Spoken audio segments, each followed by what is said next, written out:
Well, I guess I can just I'll be brief, but I'll just tell you Uh-huh. Woodrow Wilson was an academic. He studied and taught political science, and he became president kind of on the basis of that he had all these new progressive ideas that he taught at the university, and he was going to fix the United States crisis.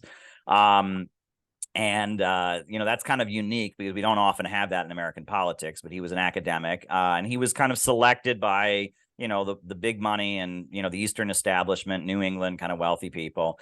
They liked him.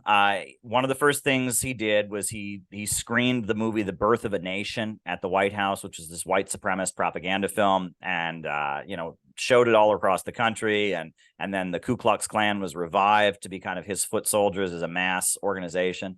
The other thing about Woodrow Wilson, when he was president during the First World War, the USA became like an absolute dictatorship. I mean, people were put in prison for speaking up against it. There were people who even made comments in their own home, that were jailed for it. I mean, the USA became an absolute dictatorship during the First World War. There's been an effort to kind of rewrite history to make Woodrow Wilson an anti-racist or something. He was Yeah, yeah. definitely a racist and a white supremacist, if there ever was one. You had to have a photograph to get a government job so you could see what race the person was, even though it wasn't on the form, things like that. And he made a point of preventing the government from hiring black people to government jobs.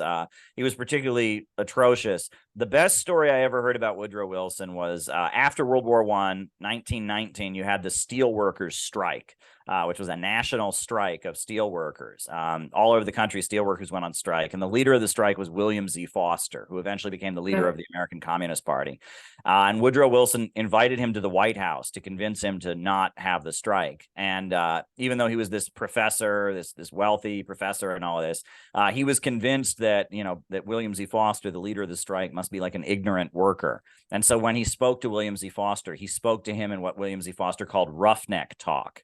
And he spoke to him like what he thought was like a working class way of talking. It was very condescending and just kind of arrogant. And so that's Woodrow Wilson. And that when he left office, there was almost kind of a truth and reconciliation. Eugene Debs, the leader of the Socialist Party, had been thrown in prison, and it was a Republican president, I believe, who pardoned Eugene Debs to kind of heal the country. Warren Harding, is that Warren Harding? I believe so, yes. Okay. And that there was, that Woodrow Wilson had been almost a dictator. I mean, he'd been almost an authoritarian dictator and had harmed a lot of people and hurt a lot of people. And that there was almost kind of a weird like truth and reconciliation, like we're going to, move on from this. We're going to try to forget this as the USA went into the 1920s. Well, the reason, if you're interested, I was talking about it, Woodrow Wilson and Warren Harding's relationship to China. I don't know if you're familiar with May 4th Sure. movement in China, because many of the Chinese parties established, the founders are from that May 4th movement, right? Sure. And May 4th movement is, why do they have May 4th? The students came out to protest. They will protest the Treaty of Versailles. Because during World War I, actually China also sent soldiers to be on the Allied side to fight the Nazi. I mean, that time was not Nazi, the German. Okay, they sent actually over 100,000 soldiers to Europe. All right, so they participated, and they were on the winner's side together with the friends, with the other side, the Allied side. Well, guess what? So Germany occupied part of Shandong province, which is China's. So when they discussed, okay, now Germany lost the war, don't you think you should return that back to China? No, the European power wanted to give to Japan, wanted to give Shandong to Japan. That's when the students started the protest, okay? And the protest spread over China, and in the end, the Chinese government was forced not to sign the Treaty of Versailles. They refused to sign that. And Woodrow Wilson, in the beginning, was supporting the Chinese. They think the German occupied the territory should go back to China. It was China, the Shandong province. If you look at Shandong, it's very important. It is next to, so here's Japan, and here is Korea Peninsula, and here's Shandong province. So Japan always liked to occupy, throughout the history, they always like to occupy Korea first and use that as a launch pad to go to China. And now if they can have part of the Shandong province, they don't even need Korea as the launch pad. They could just occupy Shandong as their launch pad to the whole China. So it's geographically very important, Shandong province. Not to mention, it's just Chinese Chinese territory. But anyway, Woodrow Wilson in the beginning was sympathetic to the Chinese, but then he changed his mind because he wanted to do the League of Nations, which is purpose of the United Nations. League of Nations, he thought he needed support from big nations like the UK, like France, and all these people. So they want to give the Shandong back to, give it to Japan instead of give it back to China.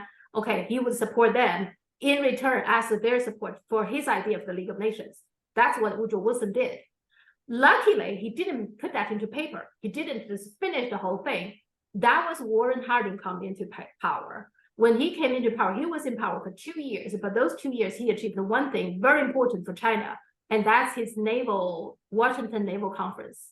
In that conference, they tried to finish up there was, other than the Shandong part, there was also other parts of the World War I was kind of messy. They couldn't get it agreed to in the Treaty of Versailles. So they were finishing up in the Naval Conference. And in that conference, in the end, Warren Harding agreed that to give it back to China, Shandong back to China. So that's the program I was making for my Chinese audience, because I don't think many people know that. So that's why. And then when I was reading parts of Woodrow Wilson, the more I read about it, the more I find it's interesting. It's not what I had in mind, when I'm thinking about this guy. And the mere fact that in the beginning he was sympathetic to the Chinese, but then later he was totally okay to give it to Japan. I was like, what kind of person is that, right? Where is your principle? Okay. And then that's what he was saying. I noticed they were trying to whitewash him, to make him some kind of and even some people saying, oh, FDR is the extension of Woodrow Wilson. I don't think that's true. Yeah, they had similar support in their initial political careers. They were backed by that kind of New England financial establishment, the Rockefellers and others. So there was kind of a similar origin story, I think. Okay. But in terms of how they actually ruled, completely different in my view. Roosevelt was friends with Edgar Snow, who wrote Red Star Over China and popularized Mao Zedong. Yeah. And I think Roosevelt was much more pro-China and friendly to China. So I just thinking about it, so let you know that I was talking about Woodrow Wilson, and I find him fascinating. Okay. Yeah. And the one thing I want to talk to you about the JFK Jr. Did you watch his interview with Jimmy Dore? Now, I watched a lot of it. I didn't watch all of it. So, I was just thinking, because you were not totally into him, bought into him. You were kind of skeptical from the beginning. I have mixed feelings, yes. Yeah. And it seems like you're correct, because I never fully paid much attention. I don't think he's an interesting candidate. And the fact that he seems like anti-war, but now I'm questioning really he is anti-war, but he's at least anti-Ukraine war. Okay. And he seems like have his own independent view about vaccine, about lockdown, all that kind of thing, which is very anti-establishment. So I find that's very impressive. But his interview with Jimmy Dore, to me, is devastating, because it's not just about his view about Palestinian versus Israeli. Now, I can understand if he doesn't want to upset the lobby, okay, the Israeli lobby here. Yeah. I think, to me, if he is just saying, okay, I don't know enough to talk about this, he kind of like ignored the whole issue, I'm okay with that. But he was vehemently defending Israel, which he used a lot of lies. Now, Max Blumenthal later in his own show, The Gray Zone, debunked a lot of those lies. And he also went on to Jimmy Dore, also debunked those things.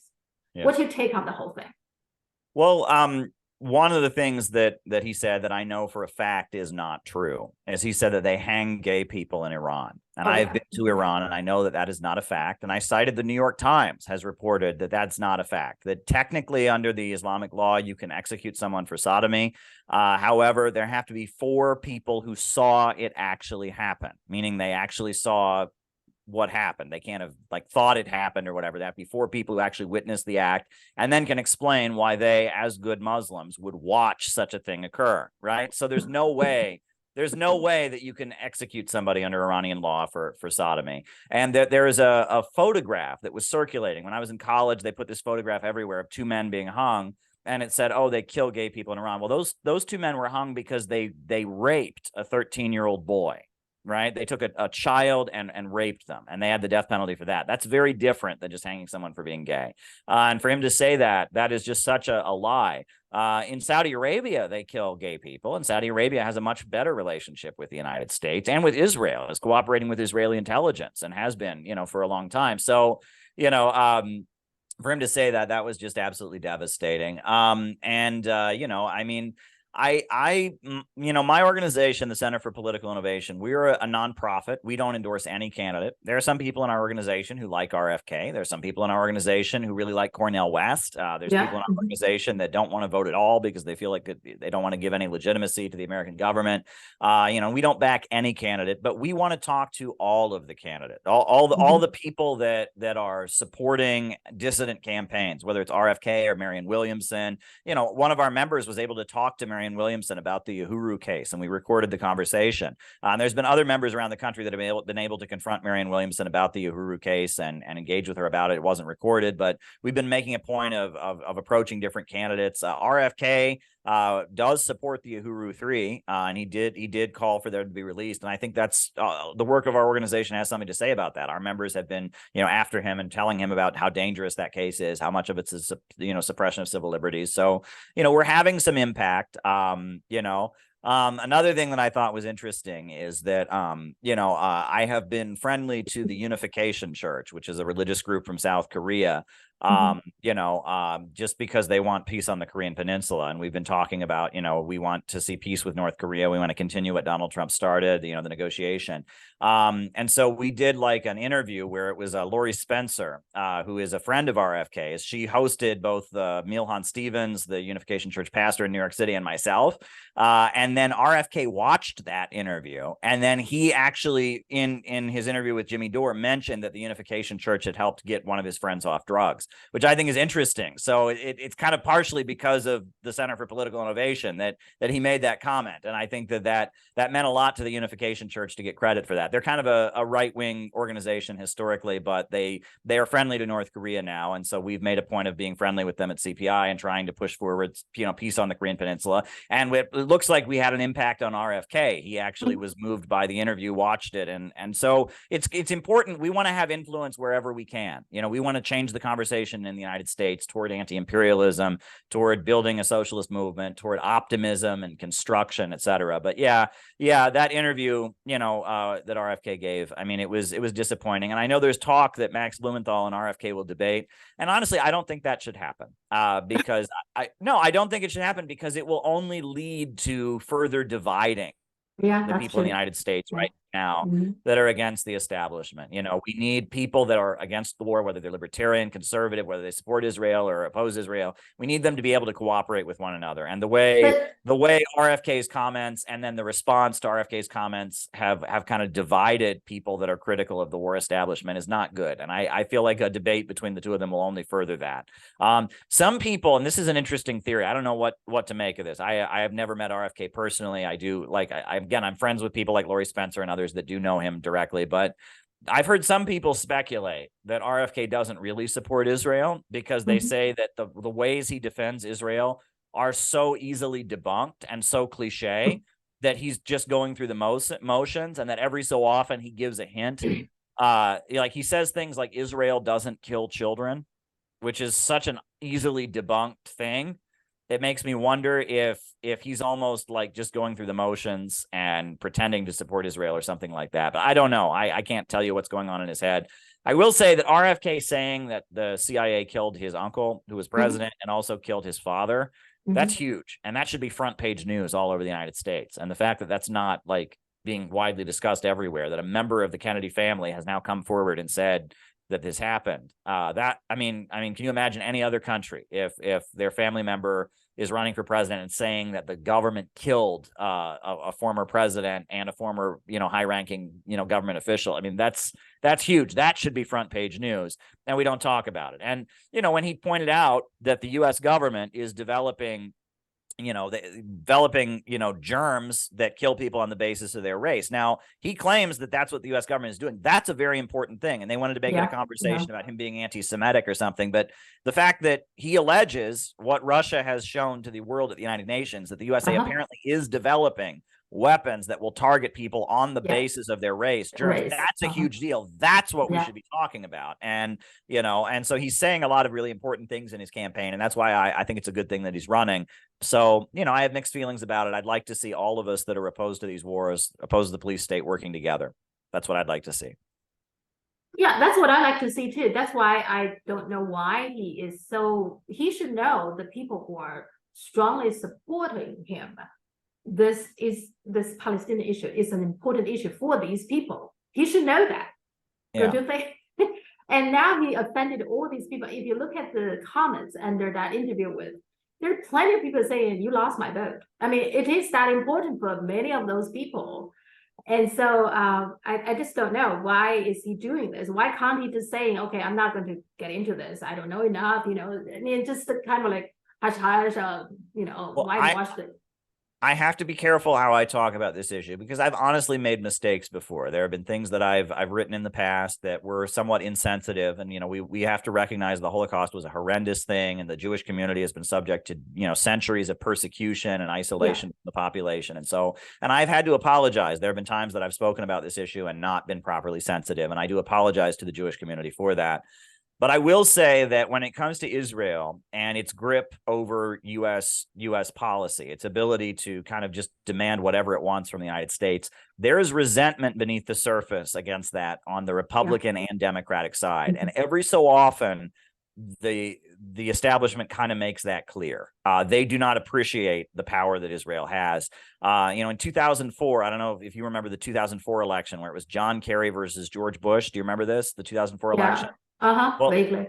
Well, that summer, you know, they jokingly said it was Michael Moore, whose movie Fahrenheit 9/11 came out, versus Mel Gibson, whose movie The Passion of the Christ came out. That summer of the election, those movies were showing, and all the Bush supporters went to see The Passion of the Christ, and all the John Kerry supporters went to see Michael Moore's movie Fahrenheit 9/11. Well, Michael Moore had dedicated a book to Rachel Corrie, who was a U.S. citizen who was killed by Israel. And Mel Gibson, his father, had denied the Holocaust and was very opposed to Israel. And Mel Gibson has said, you know, when he was being arrested, he said to a police officer, "Are you a Jew? The Jews are responsible for all the wars in the world," and had gone on and has been known for making anti-Israel and anti-Semitic tirades. And what was weird is that it's like both sides of the establishment, even though, you know, John Kerry and George Bush were both big supporters of Israel, the two films were made by people that were very anti-Israel, right? As Obama was leaving office, you'll remember John Kerry. He said he like just at like the last minute, because Obama was leaving office, John Kerry, you know, the USA didn't protect Israel from a resolution at the UN condemning them for the settlement activity. And then John Kerry gave a speech where he said Israel can either be democratic or remain Jewish. It can't be both, which was, you know, taken out of context, really offended. That was gone. That sentence was designed to offend Israel. What he was saying was that if Israel is a state for only one group of people, it can't really be democratic. You know, that's what he was saying, but, you know, it was taken as an ethnic slur. And it offended a lot of people, and that was done intentionally because Obama was leaving office, and there had been so much support for Trump by the Likud party and others. They were going out of their way to offend. And then you'll notice that since leaving office, Donald Trump has made a number of statements to the effect of, "I did so much for Israel. I moved the embassy to Jerusalem, and they didn't support me." And so you can see that. And I think that part of, you know, the political escalation in the next few years, in the next 5 to 10 years, we're going to see kind of much wider opposition to Israel among the American political establishment, because there is resentment against it from the right, from the left, from the center. It's everywhere. But it has a lot to do with the fact that Israeli intelligence services have kind of infiltrated American intelligence. From what I understand. The anti-terrorism. The Epstein case. Yeah, Mossad and the anti-terrorism operations in New York City are almost completely conducted in coordination with the Mossad and all of that. And they have so much leverage within the American deep state or the intelligence apparatus that they have the ability to veto American government policies. And I think a lot of people within the military are angry about it. So, you know, and I say that with sensitivity, you know, and I don't want to be promoting any kind of anti-Semitism, but the role of the Israeli military and the Israeli intelligence in the United States and their ability to kind of overrule what the American government does is something that a lot of people are not happy about. Well, that's good to know, because at least the Palestinian issue, I really think the United States is totally wrong, not to supporting, not even talking about it. And there was a journalist, a woman who is American Palestinian, was killed by the Israeli. There was nothing. I mean, Yeah. the U.S. government said absolutely nothing. Yeah. Just can you imagine a U.S. citizen, being killed? If this happened in Iran, for example, can you imagine the U.S. government being quiet? Yeah, well, I mean, Rachel Corrie, I mean, she was a young activist from I believe Oregon State, and she was, protesting. There was a Palestinian family that were going to have their home demolished, and she stood in front of the tractor, and the Israelis ran over her with the tractor and killed her. And no consequences, nothing. I mean, it was pretty horrendous. So, I think that, I think there's a lot of boiling anger around that issue beneath the surface, and that honestly, my feeling and my concern is that I think as that issue comes to the surface, as things in the United States deteriorate politically, there's going to be a lot more anti-Semitism as a result of that. And I'm opposed to anti-Semitism. Anti-Semitism is awful. Look at the history with the Holocaust, with all of this. But if you look on the internet, there's a lot of anti-Semitism on the internet, YouTube comments, and all over the internet, people are saying that. And as this issue, as they've made Israel this taboo subject that no one's allowed to talk about, as people get angry, they're going to start talking about it. And unfortunately, it's going to feed into, people are going to talk about it in a racist and bigoted manner. And that's not good for Jewish people. It's not good for the world. So that's my concern. And I don't know what's going to happen, but I hope that people can be sensible about these things, but often they're not. And when you tell people they're not allowed to talk about something, then what people immediately do is they talk about it. I mean, it's just, if you put up a sign everywhere that says, don't think about polar bears, what do people do? They think about polar bears. You know what I'm saying? And so when they've made the Palestine issue and Israeli influence in American politics this taboo subject that no one's allowed to talk about, people are going to talk about it, and it's going to have the opposite effect. We'll see what next with RFK Jr. It will be interesting to see. For sure. Okay.